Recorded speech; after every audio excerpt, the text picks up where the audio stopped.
Saya membayar lebih dari 500 juta rupiah per tahun agar putri saya bisa bersekolah di salah satu sekolah internasional terbaik di Jakarta.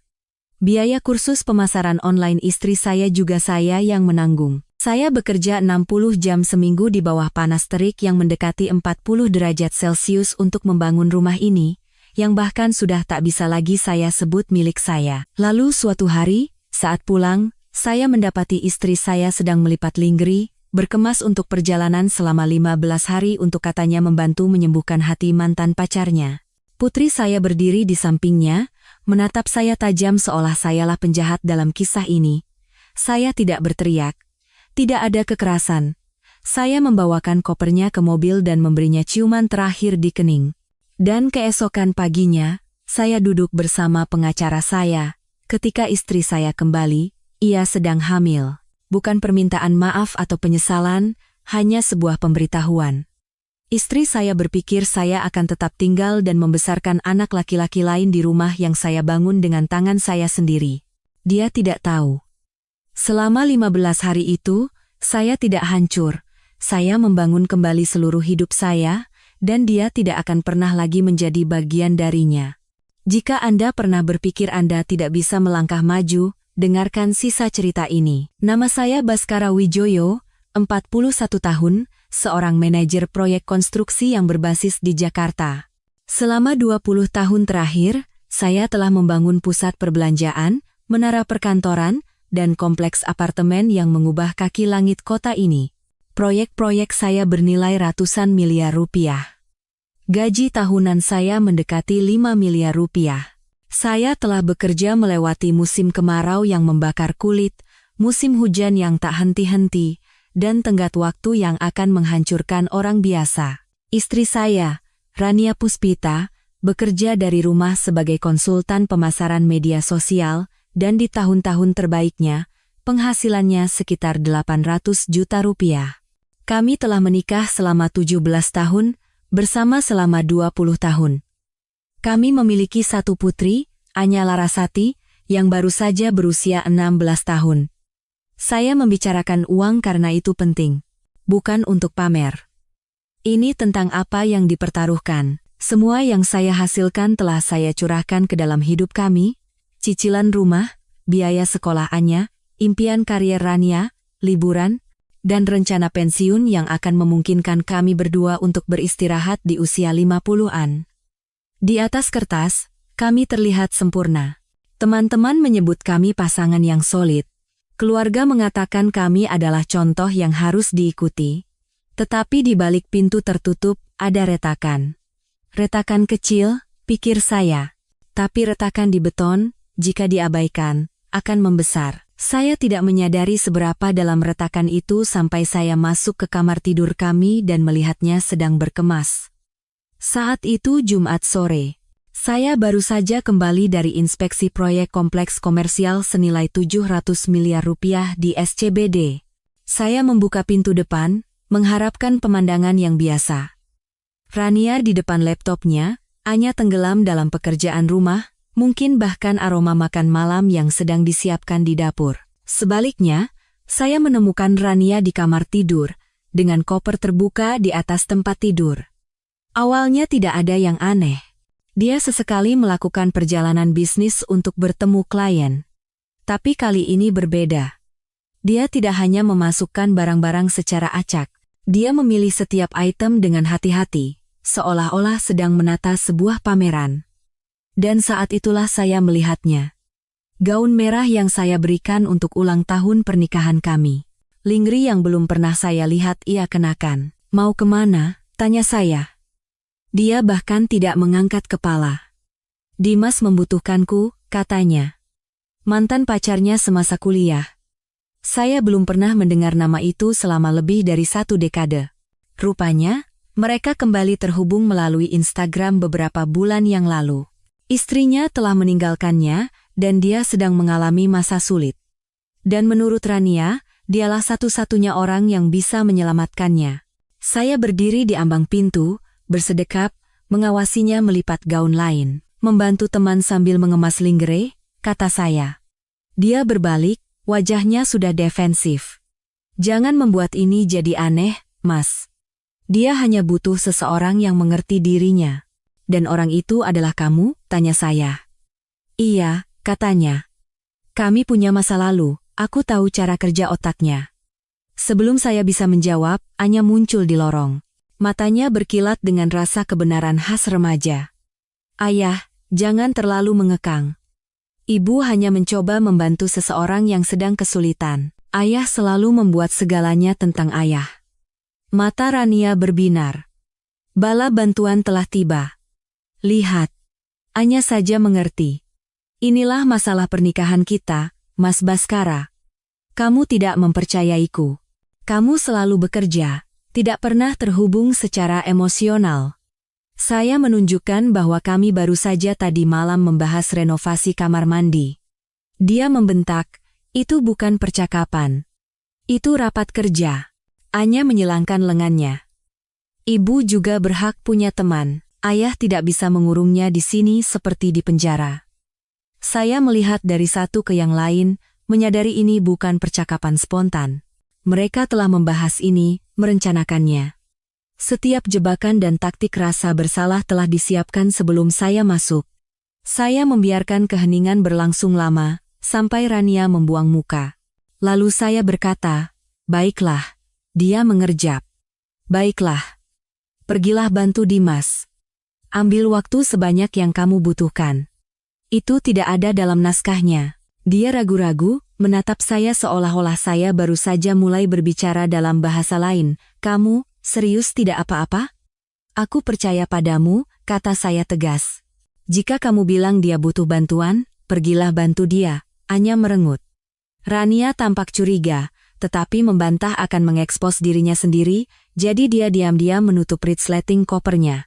Saya membawakan tasnya ke mobil Volvo XC60, yang saya belikan untuknya tahun lalu, mencium keningnya, dan menyuruhnya hati-hati di jalan. Saya memperhatikannya saat dia mundur keluar dari jalan masuk, mungkin bertanya-tanya mengapa saya tidak melawan. Apa yang tidak dia ketahui adalah ini, saya sudah melihat laporan kartu kredit, tagihan dari restoran-restoran di Bali selama 2 bulan terakhir. Biaya tol Trans Jawa. Dan pembelian dari butik lingerie yang tidak pernah sampai ke rumah kami. Dia sudah rutin menemuinya. Saat dia mengemudi ke timur menuju Pulau Dewata, saya menuju ke pusat kota. Pengacara yang menangani kontrak perusahaan saya juga menangani hukum keluarga. Pada akhir pertemuan, kami sudah punya rencana. Selama 3 hari pertama, Rania memainkan perannya. Dia mengirim pesan basa-basi. Dimas mulai membaik. Aku berhasil membuatnya makan hari ini. Sedang nonton film untuk mengalihkan pikirannya. Setiap pesan dibuat dengan hati-hati agar terdengar sehat dan nyaris mulia. Saya membalas dengan satu kata. Bagus. Oke. Sip, pada hari keempat, pesan-pesan itu berhenti, tetapi Instagramnya tidak. Dia lupa bahwa dia telah mengajari Anya cara menavigasi media sosial, dan Anya telah menunjukkan kepada saya cara melihat stories tanpa ketahuan. Stories Rania adalah sorotan dari semua hal yang tidak dia ceritakan kepada saya. Jalan pagi saat matahari terbit di pantai Seminyak. Sarapan di kafe dengan pemandangan laut.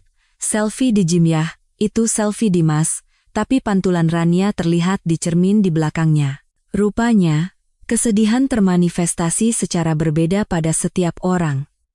Pada hari kelima, saya mulai bergerak. Gaji saya dialihkan ke rekening bank baru. Saya menghapusnya sebagai pengguna resmi dari kartu kredit saya. Saya mengubah penerima manfaat pada asuransi jiwa dan dana pensiun saya dari Rania menjadi Anya, dengan adik laki-laki saya sebagai wali sampai Anya berusia 25 tahun. Setiap perubahan didokumentasikan, setiap langkah diperhitungkan, saya tidak bereaksi secara emosional. Saya sedang membangun jalan keluar saya. Pada hari ke-6, sesuatu di aplikasi mobile banking menarik perhatian saya. Saldo di rekening bersama kami yang terhubung dengan cicilan rumah kami telah berkurang sebesar 120 juta rupiah. Transfer itu dilakukan 2 minggu sebelum misi belas kasihnya. Catatannya berbunyi, uang muka konferensi marketing. Tetapi tidak ada konferensi seperti itu. Saya menelepon teman saya yang memiliki perusahaan bahan bangunan, salah satu klien terbesar Rania. Dia belum pernah mendengar tentang konferensi apapun, tetapi dia menyebutkan bahwa Rania belakangan ini sering linglung, melewatkan tenggat waktu, dan hasil kerjanya di bawah standar. Saat itulah saya menyewa seorang akuntan forensik. Saya ingin gambaran keuangan lengkap sebelum dia pulang. Apa yang dia temukan membuat saya marah. Selain 120 juta itu, Rania diam-diam telah memindahkan jumlah yang lebih kecil selama berbulan-bulan, 5 juta di sini, 3 juta di sana. Selalu dengan kedok yang rapi seperti makan malam dengan klien, langganan perangkat lunak, kursus online, totalnya mencapai 80 juta rupiah lagi. Total 200 juta rupiah telah keluar dari rumah tangga kami untuk mendanai gaya hidup mantan pacarnya, sementara saya mengelola proyek ratusan miliar di bawah terik matahari Jakarta untuk menjaga keluarga kami tetap nyaman. Ini bukan hanya pengkhianatan dalam pernikahan, ini adalah pencurian. Dan sekarang, saya punya buktinya. Menjelang akhir minggu itu, pengacara saya telah menyiapkan segalanya. Draft surat gugatan cerai. Usulan hak asuh yang memberikan hak asuh utamaannya kepada saya, dengan hak kunjungan yang wajar untuk Rania. Dan perjanjian pembagian aset yang dijabarkan hingga rupiah terakhir, saya tidak hanya menanggapi perselingkuhan. Saya membongkar koneksi hukum dan keuangan yang memberinya akses ke dalam hidup saya. Sementara itu, Anya memulai kampanye kecilnya sendiri. Dia mengirim pesan-pesan seperti, "Ayah bersikap terlalu pasif-agresif," dengan bahasa yang sama sekali tidak seperti Anya. Ketika saya bertanya apa maksudnya, dia membalas, "Ayah tahu maksudku. Ayah membuat ibu merasa bersalah karena memiliki perasaan." Perasaan apa? Pikir saya. Perasaan menghabiskan uangku untuk pria lain? Tapi saya tidak memaksanya. Saya tahu remaja suka bicara. Dan di lingkungan kami, para orang tua lebih banyak bicara lagi. Menjelang hari Jumat, desas-desus tentang keputusan berani Rania untuk membantu seorang teman lama yang sedang krisis telah menyebar melalui komunitas sekolah Anya. Berani. Itu salah satu cara untuk menggambarkannya. Saya hanya mendokumentasikan semuanya. Laporan bank, tangkapan layar, stempel waktu. Pada saat mobil Rania kembali ke jalan masuk kami, saya sudah siap untuk apapun yang keluar dari mulutnya. Hari ke-15, saya sedang di ruang kerja saya, meninjau cetak biru untuk gedung pencakar langit baru di Jakarta, ketika saya mendengar suara ban di atas kerikil di jalan masuk. Pintu depan terbuka, diikuti oleh suara sepatu hak tinggi di lantai kayu jati yang saya pasang sendiri 10 tahun yang lalu. "Mas Baskara?" panggilnya. Suaranya riang. Dia muncul di ambang pintu. Kulitnya baru saja berjemur, potongan rambut baru, gaun musim panas yang belum pernah saya lihat. Dia bersinar, seolah baru saja kembali dari bulan madu. "Bagaimana perjalanannya?" tanya saya. Itu saja sudah cukup. Dia meluncurkan monolog yang telah dilatih dengan sempurna tentang kesehatan mental Dimas, bagaimana dia telah menyelamatkannya, betapa berartinya membantu seseorang yang sedang krisis. Setiap kata terdengar dipoles dan dilatih, mungkin selama perjalanan dari Bali ke Jakarta. Ketika dia selesai, saya hanya berkata, "Makan malam jam 7. Orang tuamu akan datang, orang tuaku juga." Wajahnya mengeras. Aku lelah setelah menyetir. "Jam 7, ulang saya. Dia tidak tahu bahwa makan malam ini bukanlah pesta penyambutan. Itu adalah panggung untuk semua yang telah saya siapkan, dan penonton sudah dalam perjalanan. Pukul 7, meja sudah tertata." Rania telah berganti pakaian menjadi sesuatu yang lebih konservatif, jelas bermaksud untuk tampil sopan di depan kedua pasang orang tua. Ayahnya masih menganggapnya jenius pemasaran. Ibunya ingin percaya bahwa gaya hidup Rania berasal dari penghasilannya sendiri, bukan dari saya. Makan malam dimulai dengan sopan. Obrolan ringan tentang sekolahannya, cuaca, proyek terbaru saya di Jakarta. Saya membiarkan percakapan mengalir, membiarkan semua orang merasa nyaman. Kemudian, Rania berdeham, meletakkan serbetnya di atas meja. Ada yang ingin kukatakan. Anya tersenyum tipis, seolah sudah tahu. "Aku hamil." Ibu Rania tersentak. "Selamat, Pak Baskara. Ini berita bagus, itu bukan anak saya." kata saya, memotong momen itu dengan bersih. Ruangan menjadi beku. Wajah Rania pucat pasi. Itu anak Dimas, lanjut saya. Ayah Rania berdiri, tangannya menekan meja. Apa maksud semua ini? Rania tergagap. Ayah, aku bisa jelaskan. Tidak, biar aku yang jelaskan, kata saya. Mengeluarkan ponsel saya. Saya menunjukkan kepada mereka tangkapan layar, laporan kartu kredit, dan garis waktu. Bukti bahwa dia telah bersama pria itu selama berbulan-bulan. Tidak ada yang menyentuh makanan mereka. Kemudian, Ibu Rania mulai menangis. Ayahnya tampak seolah ingin memukul dinding. Orang tua saya hanya duduk diam, menatap saya, menunggu. Anya menunduk menatap piringnya, rahangnya mengeras. Rania mengulurkan tangan ke seberang meja ke arah saya. Mas Baskara, kita bisa selesaikan ini. Konseling pernikahan, keluarga tiri. Keluar, kata saya. Ini rumahku juga. Bukan, kata saya. Saya mengeluarkan dokumen dari map di samping saya dan mendorongnya ke seberang meja. Sertifikat rumah ini atas nama saya sendiri. Saya membelinya sebelum kita menikah. Namamu tidak ada di surat apapun kecuali mobil Volvo itu. Kamu boleh membawanya. Dia mengerjap, mencoba mencari pijakan. Kamu tidak bisa begitu saja. Aku bisa. Dan sudah kulakukan. Barang-barangmu ada di garasi. Sudah kupak. Ayahnya mendorong kursinya ke belakang. Kita pergi. Rania mencoba memprotes, tetapi ayahnya memotongnya, membimbingnya ke pintu. Anya tidak pernah melirik ibunya saat dia pergi, tetap duduk di kursinya. Pintu depan tertutup. Saya duduk kembali dan dengan tenang menghabiskan steak saya, merasakan gelombang kedamaian untuk pertama kalinya dalam beberapa bulan. Keesokan paginya, saya bangun sebelum matahari terbit. Dengan kopi di tangan, saya meninjau daftar periksa terakhir saya. Gembok diganti, kode keamanan diperbarui.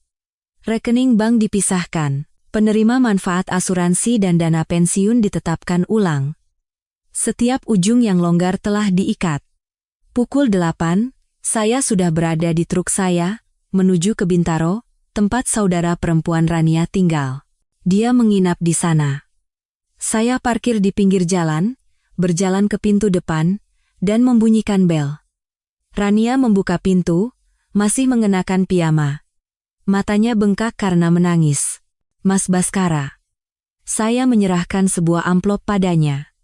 Surat gugatan cerai. Kamu sudah resmi dilayani. Dia merobek amplop itu, matanya memindai surat-surat itu.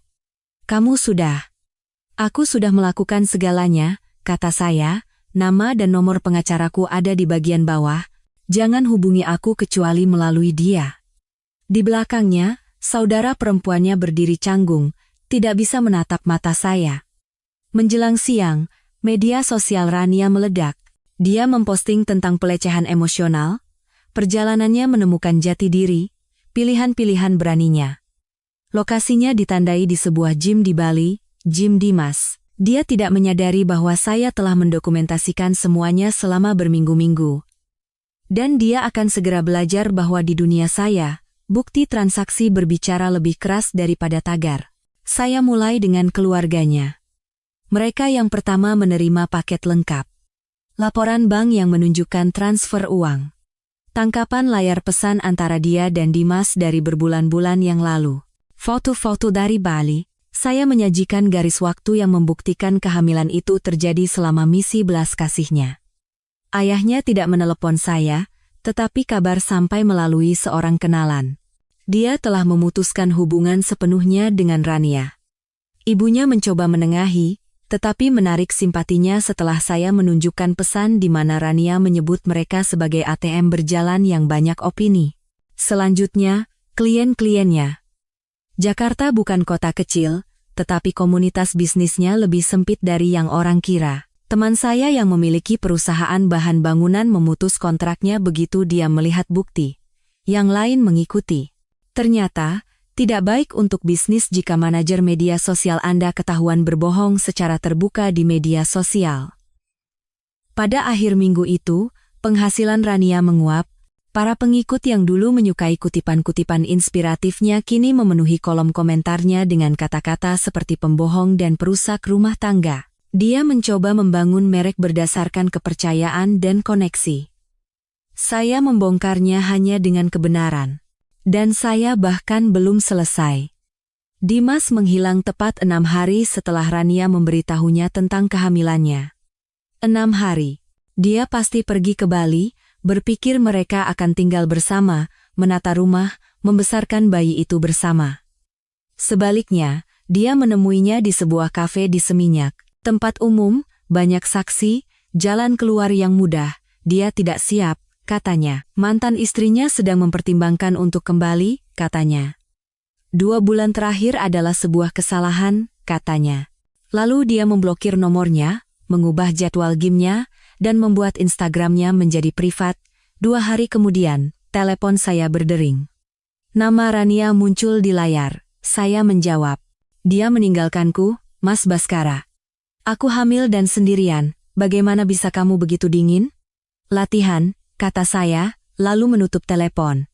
1 jam kemudian, dia muncul di rumah kami. Anya sedang di sekolah. Saya sudah mengantisipasi ini. Tolong, katanya di depan pintu. Aku membuat kesalahan. Tidak, Rania. Kamu membuat pilihan, selama berbulan-bulan. Kamu mengambil uang dari rumah kita, dan mengandung anak pria lain. Kamu mempertaruhkan segalanya untuknya, dan dia melipat. Wajahnya hancur. Saya tidak membiarkannya masuk. Saya menutup pintu dan membiarkannya menangis di teras depan sampai akhirnya dia pergi. Sore itu, Anya pulang sekolah lebih awal. Dia melihat SUV ibunya menjauh di tikungan jalan. Dia masuk dan bertanya, "Ibu tadi di sini?" "Iya," kata saya. Dia ingin bicara, Anya tidak bertanya tentang apa. Dia hanya mengangguk, meletakkan tasnya, dan pergi ke kamarnya. Malam itu saat makan malam, dia yang mengangkat topik itu. "Ibu terus mengirimiku pesan," katanya. Katanya ayah memblokirnya dan mencoba membuatku berbalik melawannya. Saya meletakkan garpu saya. "Anya, kamu cukup pintar untuk menilai sendiri. Tapi ingat ini, orang menunjukkan siapa mereka melalui tindakan mereka, dan menjadi keluarga tidak mengubah itu."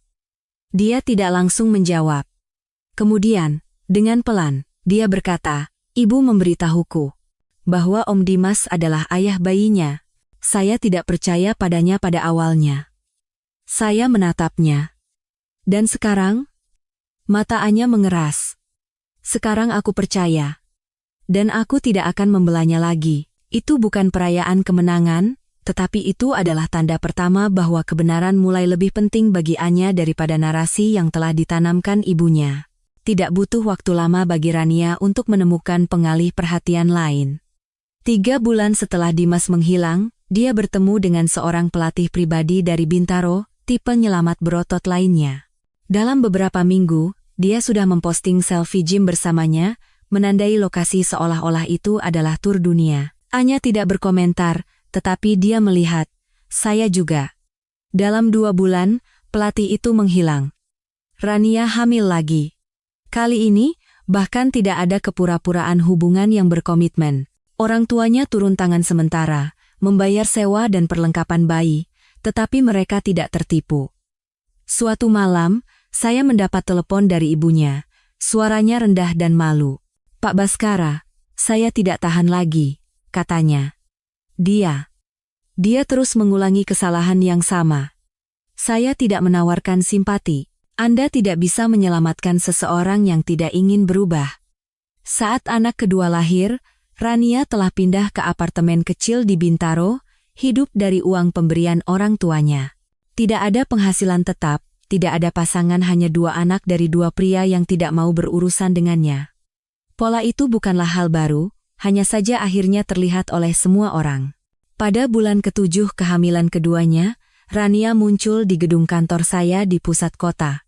Petugas keamanan menelepon dari lobi. "Ada seorang wanita di sini dengan seorang bayi, Pak," kata petugas keamanan.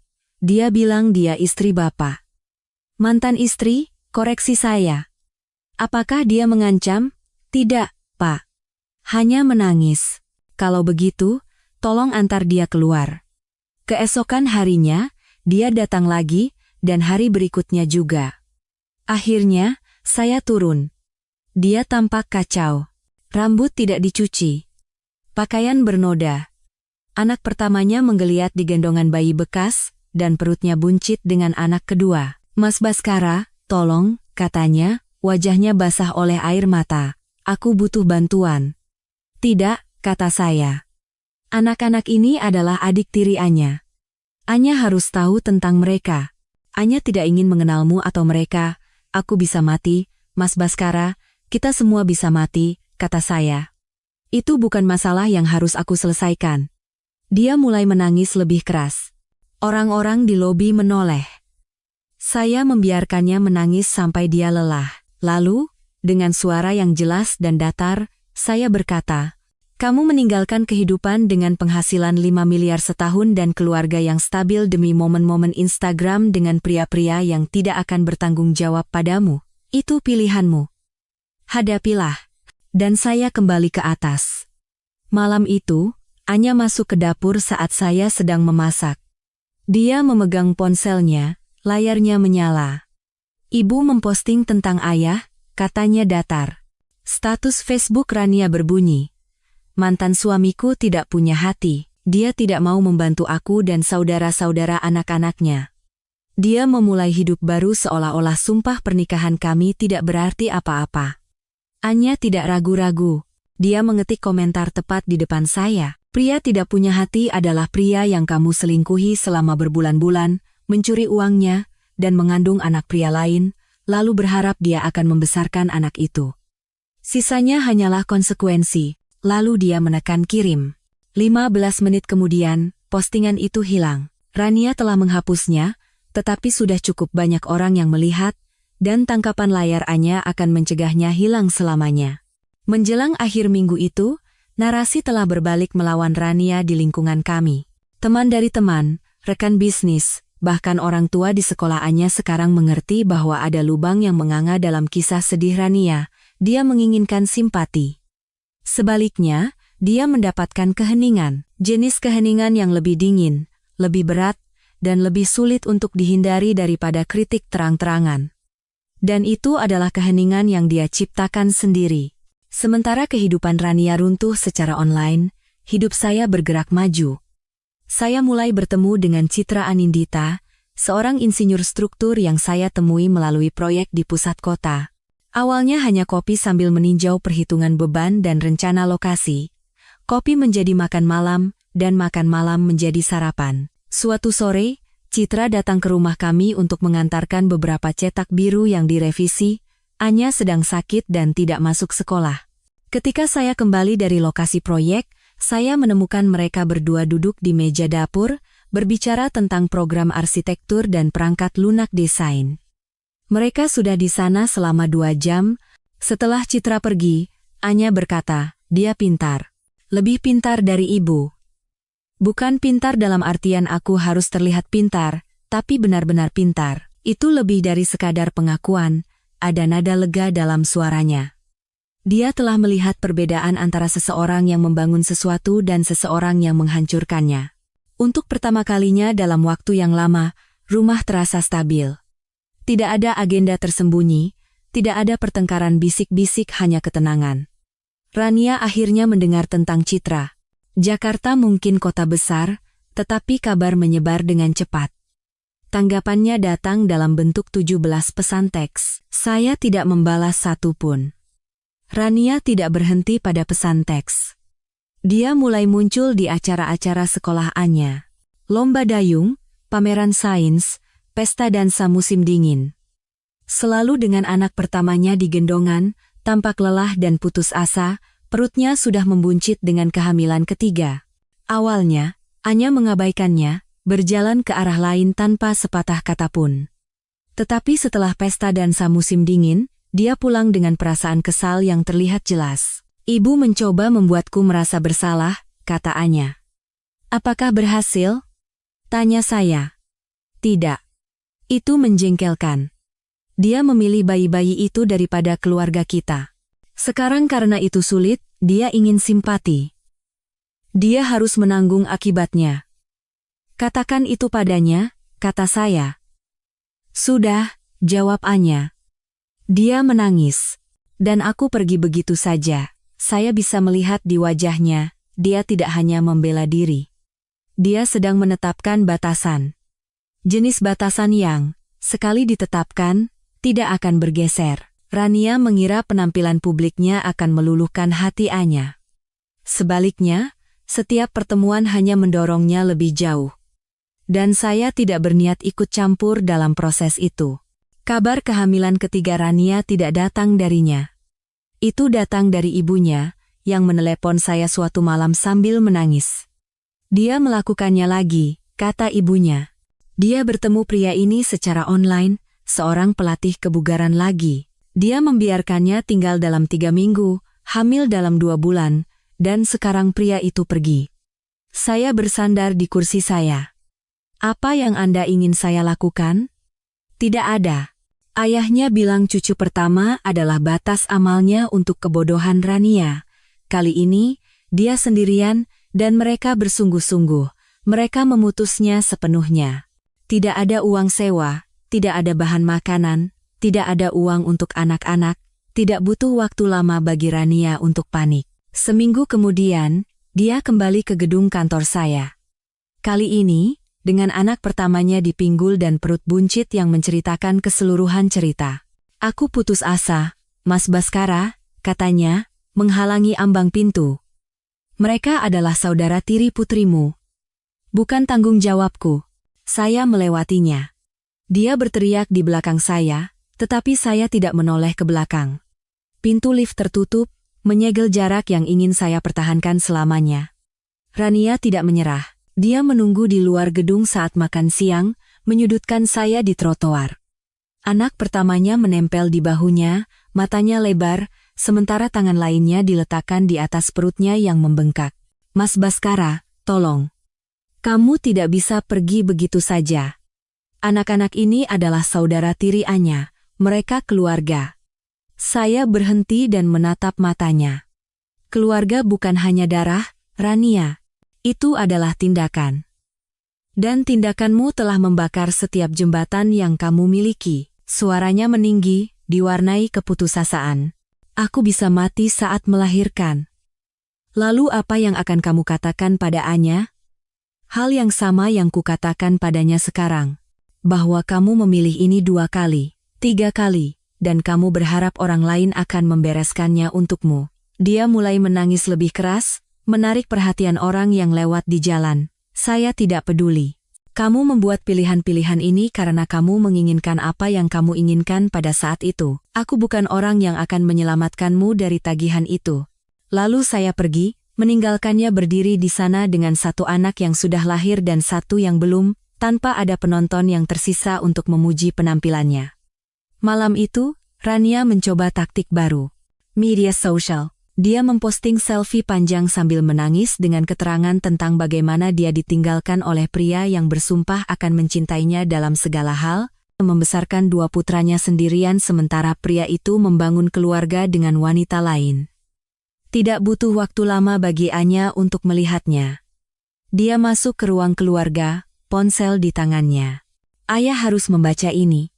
Saya membaca sekilas postingan itu dan mengembalikan ponselnya. Haruskah aku membalas? Dia menggelengkan kepala. Sudah kutangani. Komentarnya masih berada di paling atas. Mungkin jika kamu tidak selingkuh selama berbulan-bulan, mencuri uangnya, dan hamil oleh 2 pria lain, dia tidak akan pergi. Sekadar info. Dalam 1 jam, Rania telah menghapus postingan itu. Tetapi seperti sebelumnya, tangkapan layar sudah beredar. Orang-orang yang penting sudah tahu kebenarannya, sisanya bisa menarik kesimpulan sendiri. Rania menginginkan simpati. Yang dia dapatkan hanyalah keheningan, atau yang lebih buruk baginya, pengingat belak-belakan tentang kebenaran yang begitu keras coba dia tulis ulang. Sementara Rania berjuang untuk memperbaiki citranya, masa depan Anya mulai terbentuk. Setelah percakapan panjangnya dengan Citra tentang teknik, dia iseng-iseng mendaftar ke ITB. Saya masih ingat hari ketika amplop tebal dan resmi itu tiba.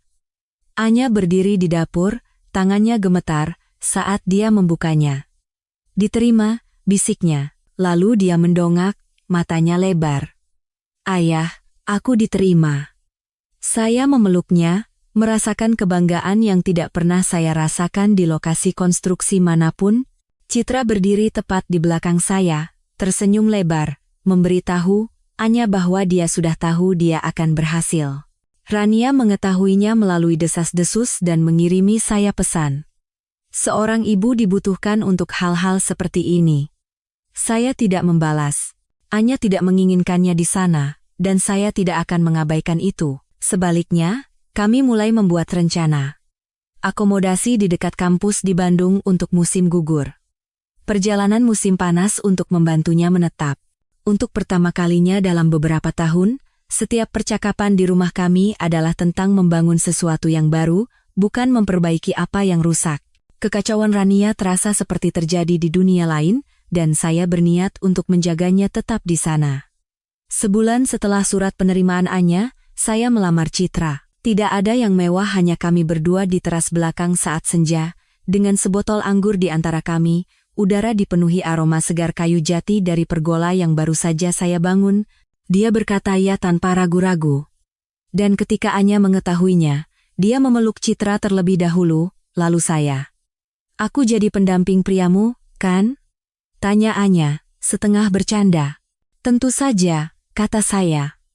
Rania mendengar berita pertunangan dalam beberapa hari. Jakarta mungkin besar, tetapi rumor menyebar dengan cepat.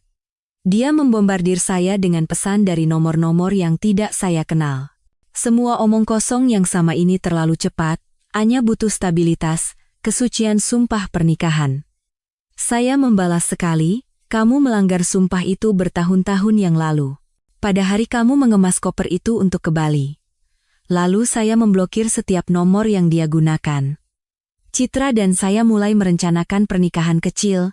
Anya membantu memilih tempat. Seluruh prosesnya tenang dan menyenangkan. Segala sesuatu yang tidak seperti pernikahan pertama saya. Untuk pertama kalinya dalam 1 dekade, masa depan terasa seperti milik saya lagi. Merencanakan pernikahan dengan Citra dan Anya sama sekali berbeda dari pengalaman pertama saya. Tidak ada perebutan kekuasaan, tidak ada agenda tersembunyi, hanya 3 orang yang membuat keputusan bersama dan benar-benar menikmatinya.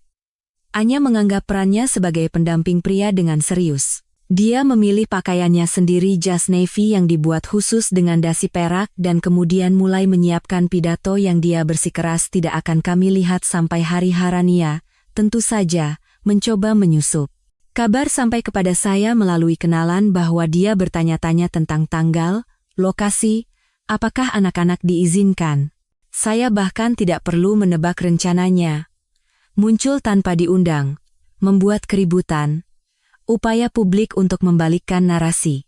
Anyalah yang menghentikannya. Ibu tidak akan datang, yah. Jangan beritahu dia kapanpun itu menyelesaikannya. Kami memperketat daftar tamu, dan lokasi hanya diungkapkan kepada mereka yang perlu tahu.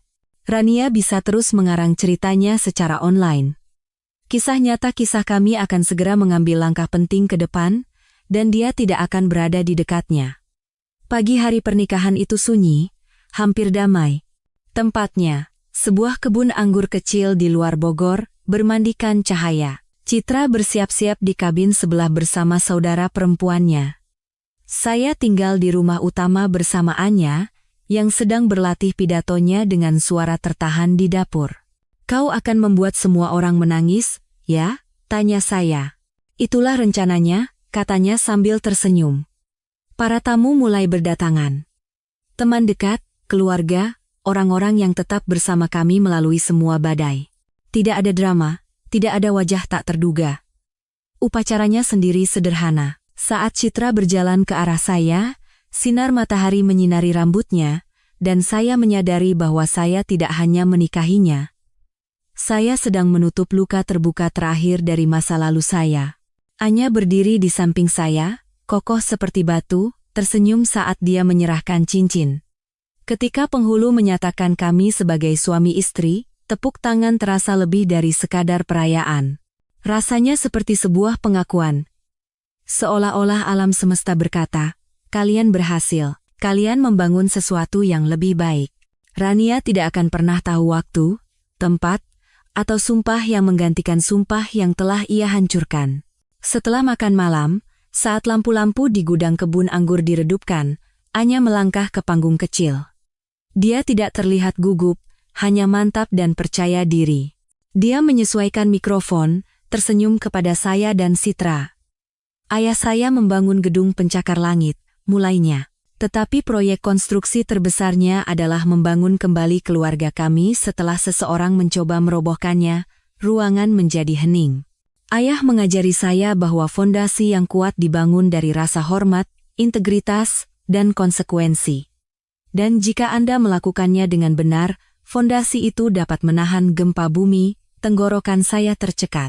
Citra meraih tangan saya. Anya menatap lurus ke arah saya. Terima kasih karena tidak hancur. Terima kasih telah menunjukkan kepada saya seperti apa kekuatan itu bukan yang keras atau kejam, tetapi yang tabah. Dan terima kasih telah memilih seseorang yang memilih kita kembali. Tidak ada mata yang kering di ruangan itu. Ketika dia turun, saya memeluknya begitu erat hingga dia tertawa. Pidato itu tidak hanya menutup sebuah bab, itu menyegelnya. Tidak ada yang tersisa untuk diputarbalikkan oleh Rania, tidak ada yang bisa diambil. Kami adalah keluarga baru sekarang. Kami tidak punya rencana untuk memberitahu Rania tentang pernikahan itu, tetapi media sosial melakukannya untuk kami. Seminggu kemudian, dia melihat foto-foto yang diposting oleh seorang kenalan, Citra dalam gaunnya, Anya dalam jasnya, saya dengan cincin di jari saya. Malam itu, email mulai berdatangan, dan pesan teks dari nomor asing, bahkan surat tulisan tangan yang muncul di kotak surat saya, semua variasi dari tema yang sama, bahwa saya menggantikannya, menghapus sejarah kami, menyakiti Anya. Anya membaca surat itu sebelum saya. Dia benar-benar tertawa. Ibu benar-benar berpikir ini tentang dia. Ya, katanya, menyerahkannya kembali. Maksudku, di kepalanya, semuanya memang tentang dia. Saya bertanya apakah dia ingin saya membalas. Buang-buang perangko saja, katanya. Jadi saya tidak melakukannya. Rania telah kehilangan hak untuk menjadi bagian dari momen-momen penting kami sejak lama. Pernikahan itu hanya membuatnya menjadi final. Dia bisa menonton dari luar jika dia mau, tetapi pemandangannya tidak akan pernah berubah. Dia tidak lagi ada dalam gambar. Pengacara Rania akhirnya mengirimkan penawaran balasan mereka, tunjangan, setengah dari tabungan saya, klaim atas rumah di Seminyak yang saya beli sebelum kami bertemu. Saya sedang duduk di kantor saya, Samudra Hindia terbentang di luar jendela kaca. Saya tidak lagi marah. Saya hanya tercengang betapa jauhnya dia akan mendorong delusinya. Saya memikirkan bertahun-tahun saya pulang ke rumah berlumuran debu, otot-otot saya menjerit, semuanya agar dia bisa memposting foto dirinya mengenakan gaun yang bahkan tidak dia bayar. Sekarang dia ingin memecah belah kehidupan itu dan mengambil bagian terbaiknya. Pengacara saya nyaris tidak melirik dokumen itu. Perjanjian pranikah mengikat, katanya. Kami menolak. Saya terkejut. Dia tidak sedang bernegosiasi untuk bertahan hidup. Dia sedang bernegosiasi untuk harga dirinya, dan itu membuatnya nekat. Orang nekat tidak peduli siapa yang terluka, selama mereka merasa menang. Malam itu, Anya menemukan saya di teras. Ibu menelepon, katanya datar. Katanya ayah mencoba menghapusnya dari hidupku. Saya menatapnya. Apakah kamu percaya itu? Anya tidak berkedip. Aku ada di sana, ayah. Aku ingat semuanya. Ibu menghapus dirinya sendiri. 16 tahun. Dan dia mengatakannya dengan kejelasan yang baru saya temukan di usia 40-an. Kami duduk dalam keheningan, menyaksikan ombak masuk. Udaranya sejuk dan stabil. Tidak ada badai, tidak ada teriakan, hanya kedamaian. Dalam keheningan itu, saya menyadari Anya tidak hanya selamat dari kekacauan ibunya, dia telah mempelajarinya, belajar persis seperti apa orang yang tidak ingin dia jadi. Mungkin itu satu-satunya hadiah yang pernah diberikan Rania padanya. 2 hari kemudian, Rania memposting keterangan panjang di Instagram tentang penyembuhan dari kontrol terselubung dan pelecehan narsistik. Komentarnya penuh dengan orang asing yang mendukung. Citra menunjukkannya kepada saya saat sarapan. Mencari simpati, katanya. Berhasil pada orang yang tidak tahu kebenarannya. Menjelang malam, salah satu mantan klien saya mengirimi saya tangkapan layar. Seseorang telah memposting catatan pengadilan dan foto-foto di bagian komentarnya. Opini publik berbalik dengan cepat. Pendukung menjadi skeptis, skeptis menjadi diam. Rania menghapus postingan itu, tetapi internet mengingat. Setiap kebohongan meninggalkan jejak. Dan dia telah berjalan tanpa alas kaki di atas semen basah selama bertahun-tahun. Seminggu kemudian, Anya memutarkan pesan suara untuk saya saat makan malam. Suara Rania bergetar. Aku dirawat di rumah sakit karena stres. Ayahku tidak peduli apakah aku hidup atau mati. Anya memutar matanya. Ibu memposting selfie gym di hari yang sama. Citra bahkan tidak mengangkat matanya dari piringnya. Beberapa orang menggunakan kebenaran. Beberapa menggunakan filter. Bukan kebohongan yang membuat saya marah, itu adalah niatnya. Rania tidak hanya memutarbalikkan fakta, dia mempersenjatai simpati. Di benaknya, siapapun yang kebal terhadapnya tidak sedang melindungi diri mereka sendiri, mereka adalah penjahat dalam naskahnya. Suatu sore, saya menerima email dari seorang wanita di Surabaya. Dia mengklaim telah bertemu Rania di grup Facebook Ibu Tunggal dan sedang mempertimbangkan untuk membantunya secara finansial, tetapi memutuskan untuk memeriksanya terlebih dahulu. Saya mencari namanya di Google, tulisnya, dan nama Anda terus muncul. Saya rasa saya telah menemukan kebenarannya, rasanya surreal. Kekacauan Rania telah melintasi batas provinsi, menjangkau orang asing yang belum pernah saya temui. Saya membalas dengan sopan, berterima kasih atas kontaknya, dan menasihatinya untuk menyimpan uangnya. Ketika saya menunjukkannya kepada Citra, dia hanya menggelengkan kepala. Masih mencoba menemukan panggung, bahkan di pengasingan. Menjelang akhir musim semi, trik-trik Rania yang biasa tidak lagi berhasil. Postingan dramatis, panggilan telepon memohon simpati, janji untuk berubah tidak ada yang berhasil. Penontonnya telah memblokirnya atau melihat menembusnya. Bagi saya, itu seperti menonton seorang quarterback tanpa buku pedoman, berlari berputar-putar berharap sesuatu akan berhasil. Saya tidak mendukung kegagalannya, saya hanya tidak lagi berinvestasi dalam kesuksesannya. Dia telah memilih jalannya jauh sebelum saya berhenti menjawab panggilannya. Dan semakin saya menjauh dari kebisingannya, semakin saya menyadari bahwa kedamaian bukanlah sesuatu yang Anda mohon. Itu adalah sesuatu yang Anda bangun, bata demi bata, sampai Anda memiliki dinding yang menahan kekacauan. Seorang subkontraktor dari proyek sebelumnya mampir untuk menurunkan beberapa material. Di tengah percakapan kami, dia ragu-ragu. Mantan istri Anda melamar untuk melakukan pekerjaan media sosial untuk butik istri saya. Saya menjaga nada suara saya tetap netral. Semoga berhasil untuknya. Dia tertawa canggung. Istri saya mencarinya di Google, menemukan dokumen pengadilan. Kami memutuskan untuk memilih kandidat lain. Malam itu saya memberitahu Citra. Dia menuangkan segelas anggur. Dia kehabisan ruangan untuk dimasuki, katanya. Dan dia benar. Rania tidak hanya bangkrut, dia kehabisan tempat untuk berpura-pura tidak bangkrut. Di sebuah acara makan malam industri konstruksi, seorang kolega mencondongkan tubuh. Saya pikir saya melihat mantan istri Anda di bar hotel di Bali bulan lalu, setiap malam dengan pria yang berbeda. Saya hanya tersenyum. Mungkin sedang membangun jaringan. Apakah itu benar atau tidak penting. Yang penting adalah menyadari bahwa dunianya telah menyusut menjadi transaksi dan perhatian pinjaman. Dunia saya telah meluas. Kontrak yang mencakup seluruh Nusantara, rumah yang stabil, seorang putri yang berkembang. 2 jalan, keduanya dipilih, satu dibangun untuk bertahan, yang lain ditakdirkan untuk runtuh. Tiba-tiba, pengacara Rania mengirim email. Dia menginginkan satu tawaran penyelesaian terakhir sebelum mereka membawanya ke pengadilan. Pengacara saya membalas dengan 1 baris. Perjanjian pranikah mengikat. Posisi kami tidak berubah. Saya tidak perlu mengatakan sepatah kata pun. Malam itu, Citra dan saya merayakannya dengan makanan pesan antar dan sebotol anggur. Bukan tentang uangnya. Ini tentang konfirmasi bahwa dinding yang kami bangun di sekitar hidup kami tetap kokoh. Rania bisa melemparkan dirinya ke dinding itu sebanyak yang dia mau. Dia tidak akan bisa masuk. Anya menyelesaikan ujian akhirnya dengan nilai sempurna dan diterima lebih awal di program magang musim panas di Singapura. Dia mengirimi saya foto surat penerimaan sebelum memberitahu orang lain. Saya langsung menelepon. Ayah bangga padamu nak.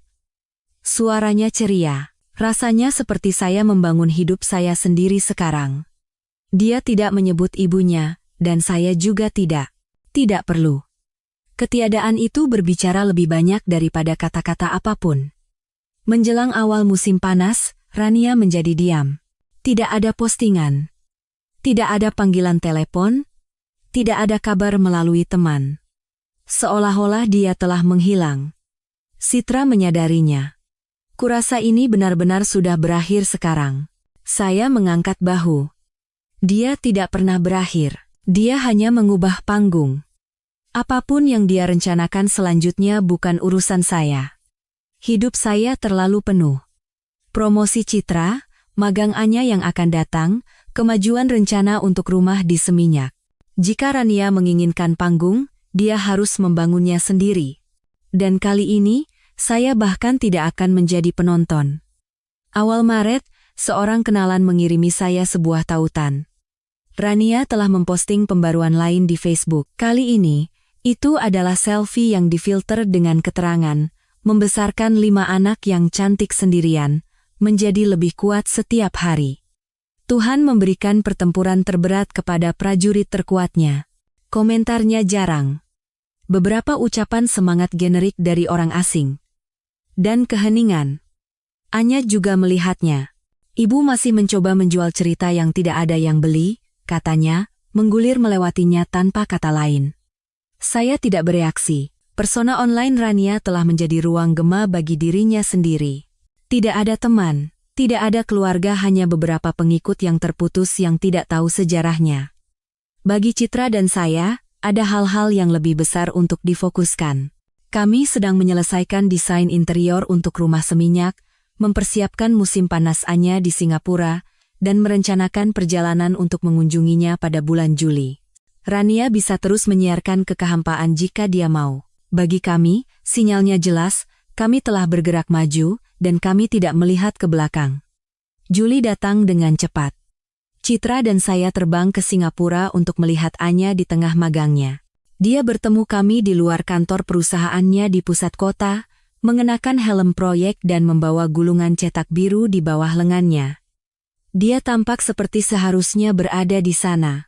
Percaya diri, fokus, sudah menjadi bagian dari dunia profesional yang dia kejar. Akhir pekan itu, dia mengajak kami berkeliling proyek yang sedang dikerjakannya, menjelaskan detail struktural dengan semangat yang sama seperti yang saya miliki di usia 20-an. Citra mendengarkan dengan saksama, mengajukan pertanyaan-pertanyaan yang hanya bisa diajukan oleh seorang insinyur. Saya hanya menonton, bangga. Saat makan malam di restoran Italia kecil di Boat Quay, Anya berkata, inilah yang saya inginkan, bukan hanya pekerjaan, tapi kehidupan. Stabilitas, tujuan. Saya tidak pernah ingin menjadi seperti ibu. Kamu tidak akan, kata saya. Karena kamu belajar sejak dini apa yang tidak boleh diterima. Dia tersenyum dan mengangguk. Pada saat itu, saya tahu dia tidak hanya selamat dari masa lalunya, dia sedang merancang masa depan yang tidak akan pernah bisa dirusak oleh ibunya. Ketika magang Anya berakhir pada bulan Agustus, dia kembali ke Seminyak untuk istirahat sejenak sebelum semester musim gugur. Dia bahkan lebih percaya diri, lebih yakin pada dirinya sendiri. Saat makan malam, ceritanya penuh dengan nama dan tempat yang menjelaskan bahwa dia sedang membangun jaringannya sendiri, hidupnya sendiri. Suatu malam, kami duduk di teras, menyaksikan Samudra Hindia menelan matahari. Dia bersandar di kursinya. Kau tahu, katanya, setiap kali aku pulang sekarang, rasanya lebih ringan. Udaranya terasa berbeda, itu karena tidak ada lagi yang mencoba membakarnya, kata saya. Citra tersenyum lembut. Kamu membangun firewall, Mas Baskara. Saya menggelengkan kepala. Tidak, kita yang membangunnya. Kita semua. Rania masih ada di luar sana, di suatu tempat. Terakhir saya dengar, dia di Surabaya, membesarkan anak-anak dengan nama belakang yang berbeda dan memposting setengah kebenaran secara online. Tetapi, dunianya tidak lagi bersinggungan dengan dunia kami. Dan saat ombak bergulung di bawah kami, saya menyadari itulah kedamaian terbesar yang bisa saya harapkan. September, Rania mencoba membuat kehadirannya terasa lagi. Sebuah klip video muncul di halaman komunitas lokal Surabaya. Dia di depan mikrofon di sebuah acara pemberdayaan ibu tunggal, menceritakan versi kehidupannya yang telah diedit secara besar-besaran. Dalam versinya, dia adalah korban dari suami yang dingin dan mengendalikan yang telah menggantikannya, dan seorang putri yang telah berbalik melawannya karena kebohongan. Tidak disebutkan perselingkuhan, tidak disebutkan uang yang dicuri, tidak disebutkan kehamilan dengan pria-pria yang muncul dan menghilang begitu saja. Beberapa komentar memuji keberaniannya, tetapi tidak butuh waktu lama bagi orang-orang yang tahu cerita sebenarnya untuk ikut campur. Tangkapan layar postingan masa lalunya, foto-foto dari Bali, bahkan komentar publik Anya dari beberapa tahun sebelumnya mulai muncul di bawah video. Keesokan harinya, klip itu hilang. Rania gagal menyadari bahwa internet tidak lupa, begitu pula orang-orang yang telah dia sakiti. Bagi kami, itu tidak lebih dari kebisingan latar belakang. Tetapi baginya, itu adalah pintu lain yang dibanting tertutup. Menjelang Oktober, Rania telah benar-benar menghilang dari kehidupan sehari-hari kami. Tidak ada panggilan telepon, tidak ada pesan, tidak ada kemunculan tak terduga, hanya keheningan. Citra dan saya tenggelam dalam pekerjaan kami. Dia dipromosikan lagi, mengawasi beberapa proyek struktural besar pada malam hari, sementara saya mengelola pengembangan profil tinggi di Jakarta. Rumah Seminyak menjadi tempat perlindungan kami di akhir pekan, tempat di mana dunia terasa jauh. Anya berkembang di tahun keduanya di ITB, menyeimbangkan mata kuliah lanjutan dengan peran kepemimpinan di 2 klub teknik mahasiswa. Dia mulai berbicara tentang sekolah pasca sarjana, mungkin studi di Eropa. Luar biasa betapa banyak hal berubah ketika Anda menyingkirkan orang yang salah dari hidup Anda, katanya saat panggilan video dari teras Seminyak suatu malam. Citra tersenyum, itu tidak luar biasa, Anya. Itu hanya memberi ruang untuk hal-hal yang benar. Kami menutup telepon dengan rasa bangga bukan hanya pada prestasinya, tetapi pada kehidupan yang kokoh dan tak tergoyahkan yang telah kami bangun, kehidupan yang tidak akan pernah bisa disentuh atau dihancurkan oleh Rania. Akhir November. Pada Jumat malam, ponsel saya berdengung dengan notifikasi email. Nama pengirimnya membuat perut saya mulas sejenak. Rania. Saya belum pernah mendengar kabar langsung darinya selama lebih dari setahun. Subjeknya berbunyi, "Untuk penutupan." Dengan enggan, saya membukanya. Pesannya singkat. "Maafkan aku atas segalanya.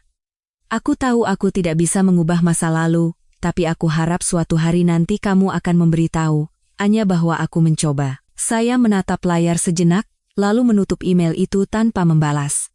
Citra menyadarinya. "Rania, iya." Hanya kata-kata. Kata-kata yang sama yang pernah dia tulis sebelumnya. Citra mengangguk perlahan. "Kalau begitu biarkan saja di tempatnya. Di belakangmu."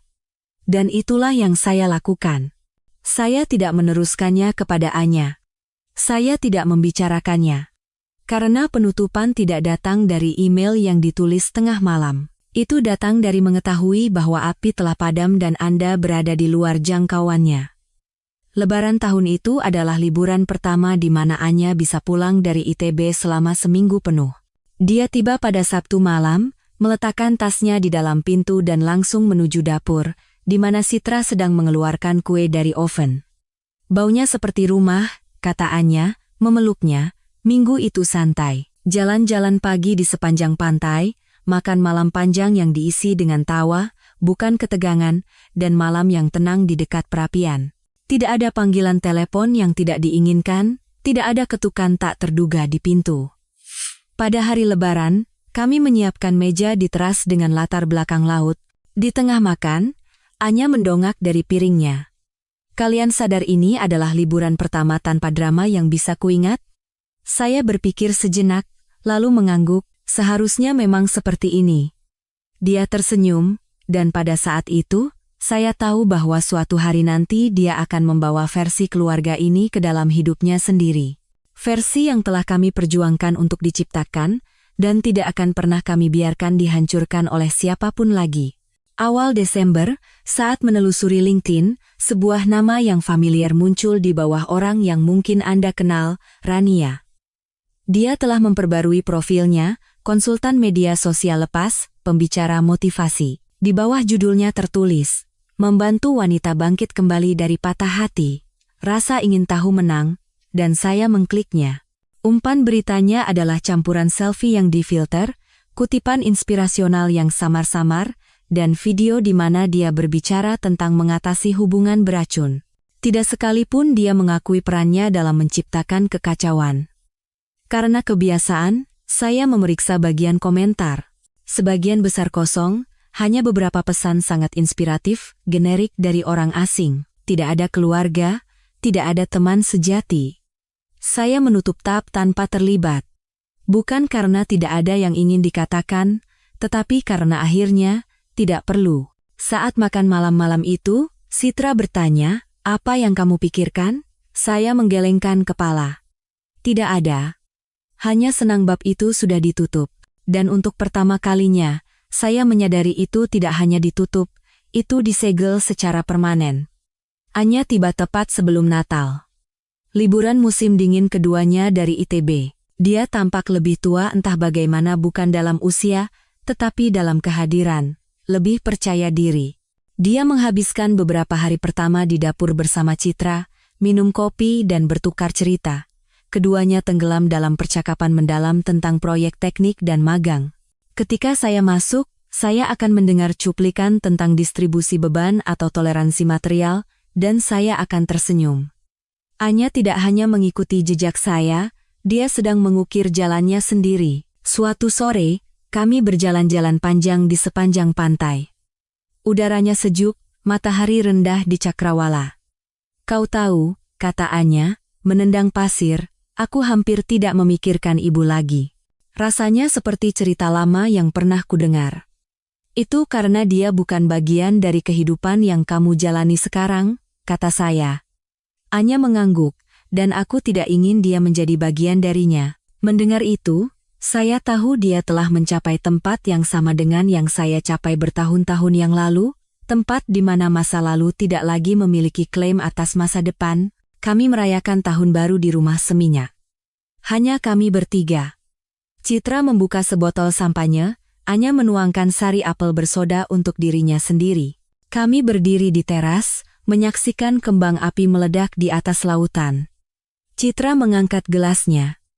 Untuk membangun hal-hal yang bertahan, Anya menambahkan, dan untuk tidak membiarkan siapapun merobohkannya. Kami mendentingkan gelas kami, dan untuk sesaat, satu-satunya suara adalah ombak dan letupan warna yang jauh di langit. Kemudian, di dekat perapian, Anya mengeluarkan laptopnya, dan menunjukkan kepada kami desain yang sedang dikerjakannya, sebuah konsep untuk proyek gedung pencakar langit berkelanjutan yang ingin dia usulkan kepada seorang profesor. Citra mencondongkan tubuh, memberikan umpan balik, nadanya bangga namun profesional. Saya duduk dan mengamati mereka. Kehidupan yang kami miliki sekarang tidaklah keras atau dramatis. Itu kokoh, dapat diandalkan, dan persis seperti yang saya inginkan selama bertahun-tahun. Dan saat tengah malam beralih menjadi pagi, saya tahu tidak ada apapun dari masa lalu yang sepadan untuk ditukar dengan apa yang ada di depan saya.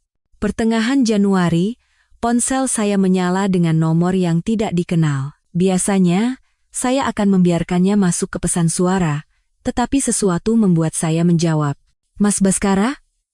"Ini Rania." Suaranya lebih tipis dari yang saya ingat. "Aku tidak menelepon untuk bertengkar," katanya cepat. Aku dalam masalah. Aku butuh bantuan." Saya tidak bertanya jenis apa. "Itu tidak penting. Rania, terakhir kali aku membantumu, kamu menggunakannya untuk menggali lubang yang lebih dalam untuk dirimu sendiri." Aku tidak akan melakukan itu lagi. Ini bukan tentang aku.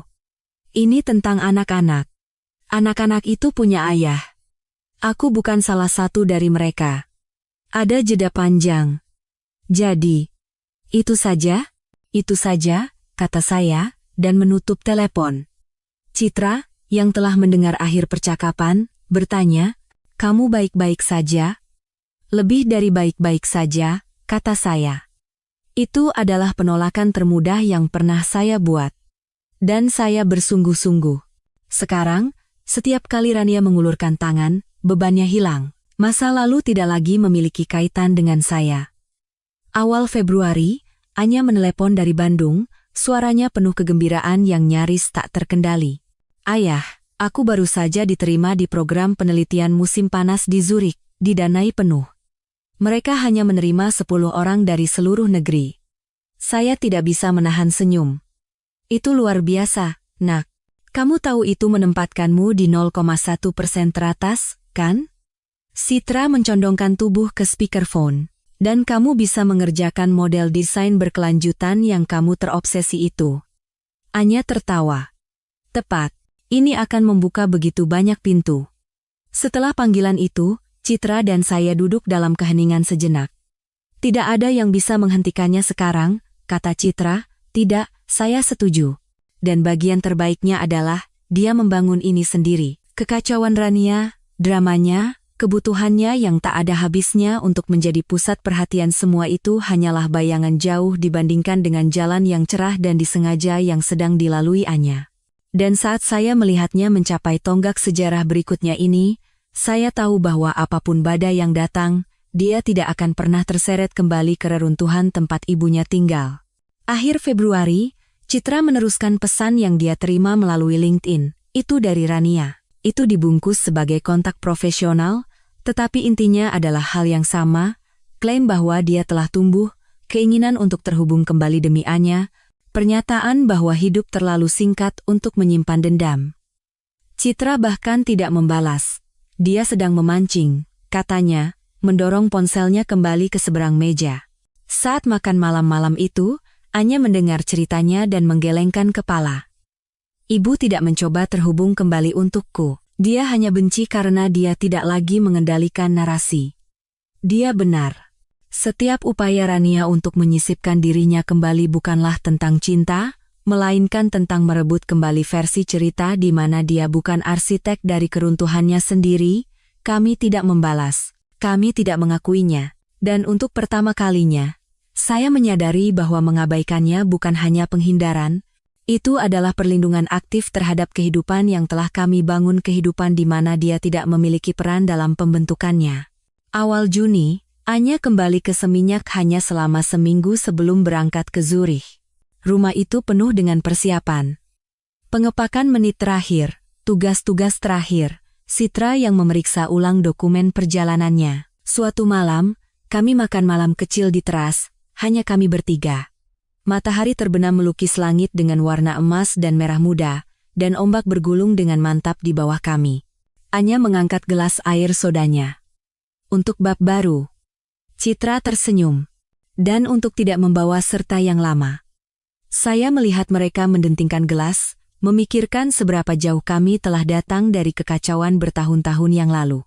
Anya tidak hanya pergi ke Swiss dengan sebuah koper. Dia pergi dengan fondasi yang lebih kuat dari apapun yang saya miliki di usianya. Malam itu, dia memeluk saya erat-erat. "Terima kasih karena tidak membiarkan saya tumbuh dalam versi kehidupan ibu. Kamu membangun versimu sendiri," kata saya. "Aku hanya memastikan kamu punya ruang untuk melakukannya." Keesokan paginya, kami mengantarnya ke pesawat itu, merasa bangga dan benar-benar damai. Setelah pesawat Enya lepas landas menuju Zurich, rumah terasa sangat sunyi. Citra dan saya berdiri di dapur, cangkir kopi di tangan, mendengarkan deru laut yang jauh. "Rasanya seperti dia benar-benar pergi kali ini," kata Citra, tidak sedih, hanya mengenang. "Iya," jawab saya. "Tapi dia berlari menuju sesuatu, bukan lari dari sesuatu." Perbedaan besar. Kami mengisi ruang ekstra dengan proyek-proyek kecil. Citra mendesain ulang kamar tamu menjadi ruang belajar. saya akhirnya memperbaiki pagar teras yang telah saya tunda selama berbulan-bulan. Di malam hari, kami memasak bersama, berbicara tentang masa depan kami sendiri, perjalanan yang ingin kami lakukan, mungkin membeli kabin kecil di pegunungan untuk liburan musim dingin. Sesekali, saya akan melirik ponsel saya, setengah berharap ada drama dari masa lalu yang akan menyusup, tetapi tidak ada yang datang. Tidak ada panggilan, tidak ada pesan, tidak ada kekacauan. Untuk pertama kalinya dalam beberapa dekade, hidup bukanlah sesuatu yang harus kami pertahankan. Itu adalah sesuatu yang bisa kami jalani. Dan itu lebih berharga daripada semua kebisingan yang kami tinggalkan. Pertengahan Juli, saya sedang menelusuri situs berita lokal ketika sebuah judul menarik perhatian saya, wanita Surabaya hadapi penggusuran di tengah sengketa keuangan. Foto yang menyertainya tidak salah lagi, Rania, berdiri di luar gedung apartemen kumuh, seorang balita di pinggulnya dan seorang anak lain menempel di kakinya. Saya tidak mengklik artikel itu. Tidak perlu, saya sudah bisa mengisi bagian yang kosong, sewa yang belum dibayar, hubungan yang putus, mungkin keruntuhan hubungan lainnya. Ketika Citra pulang, saya menyebutkannya. Dia berhenti sejenak, lalu berkata, menyedihkan, tapi bukan masalah kita. Tepat, kata saya. Sudah lama tidak. Kami makan malam-malam itu dengan pintu geser terbuka ke angin laut. Tidak ada beban di udara, tidak ada urusan yang belum selesai. Badai apapun yang sedang dihadapi Rania, itu bukan lagi badai yang harus kami hadapi. Dan saya tidak berniat untuk melangkah kembali ke perairan yang telah saya perjuangkan dengan sangat keras untuk melarikan diri. Suatu malam, ponsel saya menyala dengan panggilan video dari Anya. Di latar belakang, saya bisa melihat ruang lab yang cerah dan modern, dengan kertas dan model berserakan di atas meja besar. Ayah, aku punya sesuatu untuk ditunjukkan padamu, katanya, memiringkan kamera ke arah model skala sebuah gedung pencakar langit. Ini desainku. Tim kami akan mengirimkannya ke kompetisi internasional. Saya bisa merasakan kegembiraan dalam suaranya, kegembiraan yang sama yang saya rasakan saat berjalan di lokasi konstruksi yang sudah selesai. Citra mencondongkan tubuh dari sofa. Indah, Anya. Garis-garis yang kuat, keseimbangan yang sempurna. Anya berseri-seri. Aku baru 6 minggu di sini, dan rasanya aku sudah berada di tempat yang seharusnya. Setelah panggilan itu, Citra menoleh ke saya. Dia tidak akan pernah mengulangi kesalahan ibunya. Saya mengangguk. Terlalu sibuk membangun sesuatu yang layak dipertahankan. Saat itulah saya menyadarinya, kemenangan terbesar kami bukanlah memotong Rania.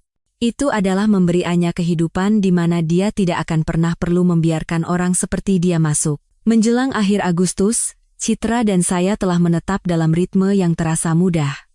Pagi dimulai dengan kopi di teras, menghadap lautan yang luas dan tenang.